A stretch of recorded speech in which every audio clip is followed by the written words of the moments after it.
স্বরাষ্ট্রমন্ত্রী বক্তব্য দিয়েছেন, ওই পারে যদি তারা কাটাতার নির্মাণ করে তাহলে ভারতের এটা আভ্যন্তরীণ বিষয় না। আমরা বলি সীমান্ত মানেই তো আন্তর্জাতিক।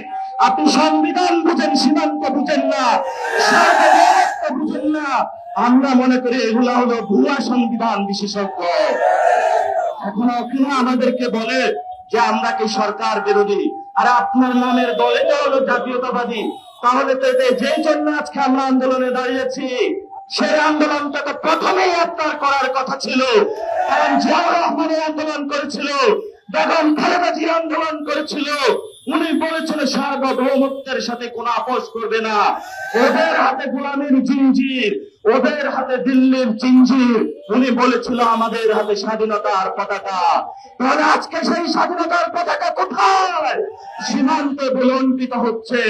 আমরা ইনশাআল্লাহ আমাদের আজাদির লড়াই, বাংলাদেশের সার্বভৌমত্বের লড়াই জারি রাখবো।